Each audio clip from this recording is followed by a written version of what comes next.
Assalamualaikum warahmatullahi wabarakatuh. Alhamdulillahirabbil alamin. Asyhadu an la ilaha illallah wahdahu la syarikalah takriran bihi wa tauhidan wa asyhadu anna Muhammadan abduhu wa rasuluhu amma ba'd. Teman-teman yang dirahmati Allah Subhanahu wa taala, alhamdulillah kita hari ini ketemu lagi buat sharing lagi, buat saling menguatkan dalam rangka kita berniat untuk menjadi versi terbaik dari diri kita dan tentunya hijrah kembali ke jalan Allah Subhanahu wa taala. Nah, teman-teman, hari ini kita akan ngomongin masalah istiqomah, konsistensi. Sebetulnya istiqomah itu apa sih?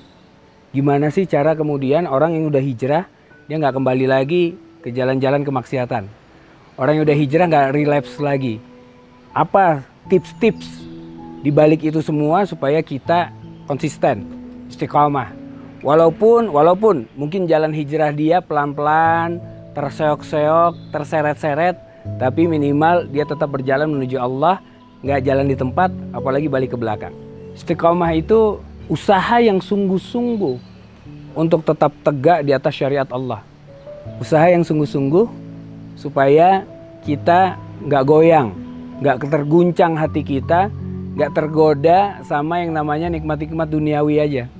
Usaha yang sungguh-sungguh tentunya harus ada yang pertama, ilmu di dalamnya. Istiqomah kalau nggak punya ilmunya susah, berat. Contoh, kalau kita melaksanakan tahajud bulan Ramadan, biasanya tahajud itu mudah dilaksanakan. Tapi pada saat bulan-bulan berikutnya nggak semudah bulan Ramadan. Gimana caranya supaya bisa istiqomah? Tetap ngejaga tahajudnya. Dia harus keluarkan dulu itu keutamaan-keutamaan dari ibadah yang mau dia lakukan. Tahajud, apa keutamaan tahajud? Diulik dulu, dicari dulu, dilihat dulu di Quran. Allah berfirman di dalam Al-Quran, di dalam surat Al-Isra, di ayat 79 dan 80.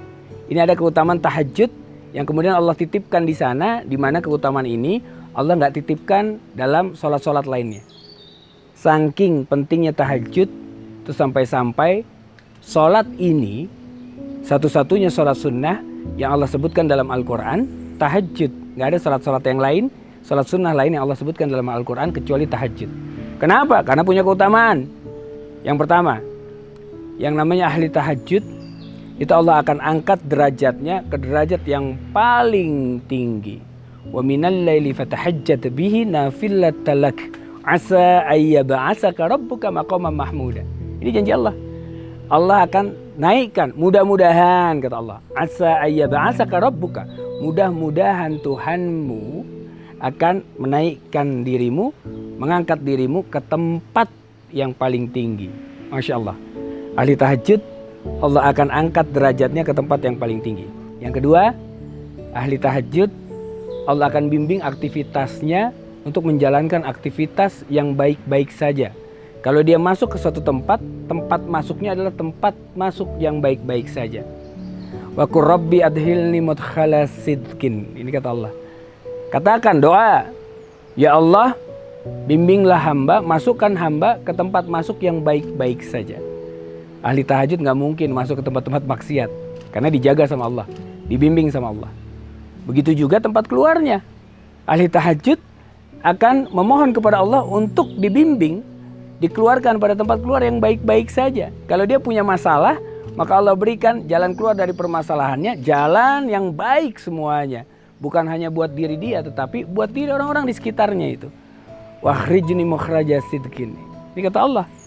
Dan yang paling dahsyat, yang terakhir nih. Waj'alni min ladunka sultanan nasira.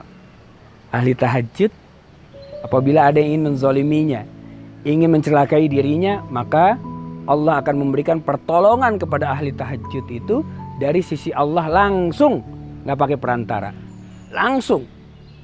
4 keutamaan. Kalau kita paham keutamaan ini, pastinya kita ingin berusaha selalu menegakkan tahajud kita. Jadi istiqomah, yang pertama butuh ilmu. Paham dulu keutamaannya, keluarkan keutamaannya, dan kemudian baru yang kedua yang kita lakukan, yaitu ikhtiar. Usaha. Istiqamah itu dari kata ista dan qama. Ista apa? Usaha yang sungguh-sungguh. Qama tegak lurus, berdiri di atas syariat Allah Subhanahu wa taala. Itu perlu ikhtiar. perlu latihan. Tahajud nggak ujuk-ujuk. Orang saat ini tahajud terus kemudian ke depannya istiqomah. Enggak, butuh latihan terus. Walaupun masih cuma 2 rakaat, 2 rakaat, 2 rakaat, tapi dia terus mencoba untuk melatih dirinya. Sedekah juga gitu. Orang nggak ada tuh yang berani langsung sedekah 1 miliar. Nggak, nonsen. Yang ada apa? Pelan-pelan dulu dia latih diri dia sehingga akhirnya terbiasa mengeluarkan hak-hak orang lain untuk kemudian menyelamatkan dirinya. Saat itu baru dia bisa berani dan bahkan dia yakin pada saat sedekah ini akan menyelamatkan dirinya dari bala, dari mara bahaya, dan bahkan sedekahnya ini pasti bernilai ibadah di hadapan Allah. Ikhtiar, percuma tahu ilmunya tapi kemudian nggak dijalankan. Tahu tentang tahajud, tahu tentang keutamaannya, tapi pas ditanya semalam tahajud nggak? Enggak, sama aja. Tahu ilmunya, jalankan, ikhtiar, latihan dulu, nggak apa-apa. Apalagi baru-baru hijrah, latihan. Jangan kemudian euforia di depan, ngebut, habis itu ngerem mendadak. Pelan tapi pasti, tapi jangan kepelanan juga. Kalau umur udah di ambang-ambang batas ini, ya agak-agak ngebut dikit. Gas-gas tipis lah kira-kira gitu ya. Yang ketiga, ikhlas. Istiqomah bisa kita raih kalau ada keikhlasan di dalamnya. Wa ma umiru illa liya'budullaha mukhlishina lahuddin. Allah itu memerintahkan kita untuk menjalankan agama ini dengan apa? Dengan keikhlasan. Kalau nggak ada ikhlas, susah, berat. Orang kalau nggak ikhlas, bangun tengah malam, bangun di sepertiga malam, buat apa? Menegakkan sholat, berat. Tapi kalau ikhlas, pasti akan ringan. Sama, waktu kita ingin melamar seseorang, menikahi seseorang, rela itu jalan kaki jauh-jauh atau apa? Beli tiket pesawat, nabung, tiket kereta, nabung, buat apa? Buat hanya sekedar ketemu sama calonnya itu. Ikhlas.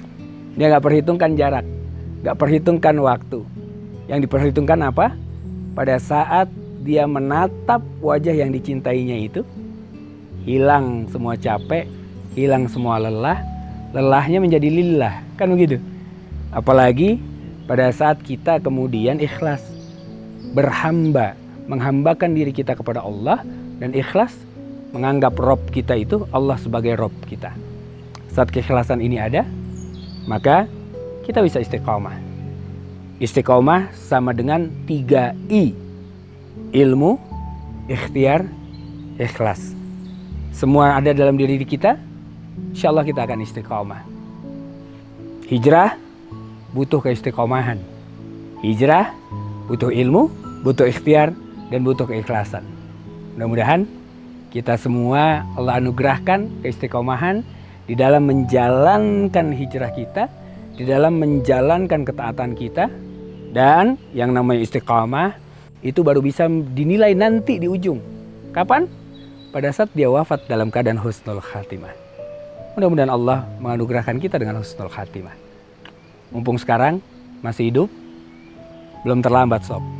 Assalamualaikum warahmatullahi wabarakatuh.